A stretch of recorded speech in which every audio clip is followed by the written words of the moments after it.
नमस्कार दोस्तों, मैं मृत्युंजय आपका स्वागत करता हूं हमारे इस चैनल सटीक परामर्श में। और एक्सपोर्ट इंपोर्ट का 2 वीडियो लगातार हमने बनाया, जिसमें हमने आपको बताया कि कैसे आप प्रोडक्ट को चूज़ कर सकते हैं और कैसे आप अपने जो मार्केट है उसका स्कैनिंग कर सकते हैं। तो उसी में आज ये तीसरा चैप्टर है और पॉइंट है कि आप अपना जो टारगेट मार्केट है वहाँ पे जाने से पहले कैसे देखिएगा और कैसे चूज़ कीजिएगा। Assessing your target market. मान लीजिए आपका कोई भी प्रोडक्ट है, चाय ही है, मान लीजिए चाय। तो चाय अगर आपका प्रोडक्ट है, आप अपना प्रोडक्ट अगर मार्केट में मान लीजिए बेचना चाहते हैं, एक्सपोर्ट करना चाहते हैं, तो आपको सबसे पहले देखना पड़ेगा कि कैसे आप मार्केट का इंफॉर्मेशन गदर कर रहे हैं और आपका जो प्रोडक्ट है उसका ट्रेंडिंग कैसा है वहाँ पे उस कंट्री में। एग्जामिन योर प्रोडक्ट ट्रेंड इसको बोला जाता है। इन सबों से रिलेटेड जो जानकारी है आपको मिनिस्ट्री ऑफ कॉमर्स के वेबसाइट पे मिल जाएगा।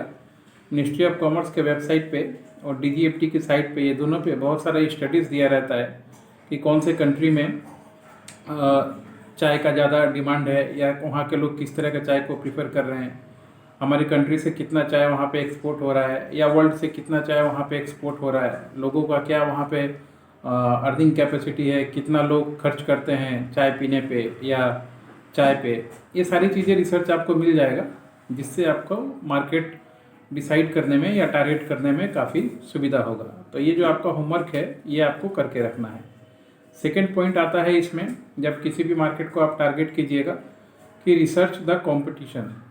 आपको क्या करना है, वहाँ का जो कंपटीशन है वो देखना है कि जिस कंट्री में आप अपना सामान लेके जा रहे हैं तो वहाँ पे इसका कंपटीशन कितना है। मतलब उस देश में टी, अगर एग्जांपल ये फिर से लेते हैं, तो चाय के कितने पहले से ही विक्रेता वहाँ पे हैं, होलसेलर हैं, और आपके देश में कितने विक्रेता वहाँ पे चाय भेजते हैं, या आपको अपने देश में कितने कॉम्पिटिटिव रेट में आपको चाय मिल जा रहा है।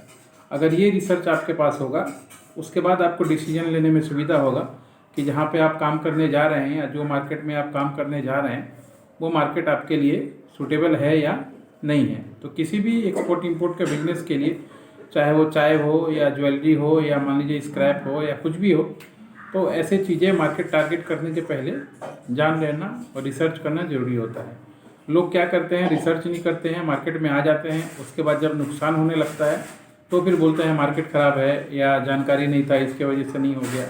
तो पहले आप जानकारी ले लीजिए, रिसर्च कर लीजिए, थोड़ा लोगों से कंसल्ट कर लीजिए जो इस टॉपिक पे काम करते हैं, उसके बाद फिर मार्केट में आइए तो काफ़ी अच्छा है। उसके बाद होता है कि आप एनालाइज द मार्केट।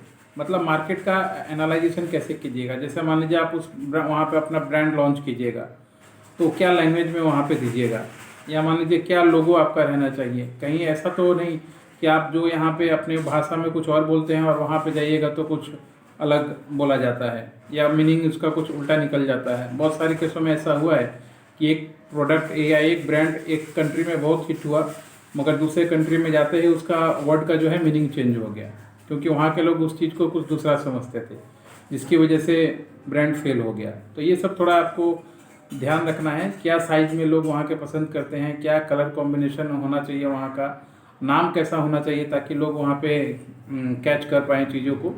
ये जो है मस्ट है। अगर आप ये सब नहीं करेंगे तो बाद में जाके आपको मतलब दूसरे कंपटीशन के मुकाबले या ब्रांडिंग के मुकाबले आपको छोड़ के भागना पड़ेगा मार्केट। उसके बाद है बैरियर्स, कि आप जब भी कोई प्रोडक्ट चूज़ कीजिएगा और उसका टारगेट मार्केट चूज़ कीजिएगा तो बहुत सारा रुकावट भी आता है। उस रुकावट में से एक है कि गवर्नमेंट जहाँ जिस कंट्री के आप हैं या जहाँ पे आपने जिस कंट्री में मार्केट टारगेट किया है, तो वहाँ पे देखिए कि गवर्नमेंट का क्या इंपोर्ट ड्यूटी या एक्सपोर्ट ड्यूटी का पॉलिसी है आपके प्रोडक्ट के रिलेटेड। जो आप प्रोडक्ट मार्केट में लेके जाएंगे वहाँ पे आपकी कंट्री क्या उस पर सब्सिडी दे रही है। जैसे ज्वेलरी का मैं एग्जांपल देना चाहता हूँ, ज्वेलरी वालों को गवर्नमेंट यहाँ पे सब्सिडी देती है, छूट देती है, ताकि वो अपना व्यापार वहाँ पे कर पाए। यानी 1 लाख का अगर मान लीजिए 1 किलो का ज्वेलरी है तो कम से कम उस पर 3 लाख रुपए का छूट होता है, गवर्नमेंट देती है जो ज्वेलरी एक्सपोर्ट करता है।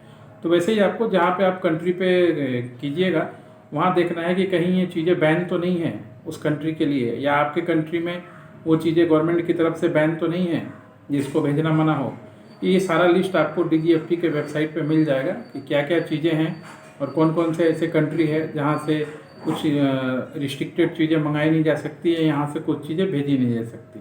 ये बहुत सारा नियम कानून है जो आप खुद भी पढ़ सकते हैं, और अगर आप चाहें तो हमारी मदद भी ले सकते हैं। हम लोग एक्सपोर्ट इंपोर्ट से रिलेटेड भी कंसल्टेंसी करवाते हैं और ऐसे ही पॉइंट टू पॉइंट पकड़ के चीज़ें लोगों को बताते हैं या समझाने की कोशिश करते हैं, ताकि व्यापार करने से पहले उनको थोड़ा खर्चा हो, इन्वेस्टमेंट हो, चीज़ों को समझने में ठीक है, मगर व्यापार चालू करने के बाद उनका नुकसान ना हो।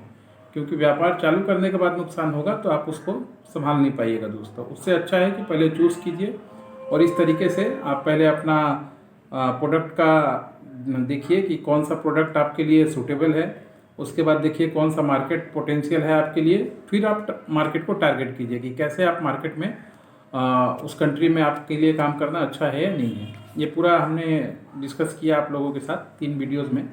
आगे भी इस तरीके का वीडियोज़ और लाइसेंसिंग से रिलेटेड चीज़ें हम लाते रहेंगे एक्सपोर्ट इंपोर्ट से आपके लिए, ताकि आपको ज़्यादा जानकारी मिल जाए।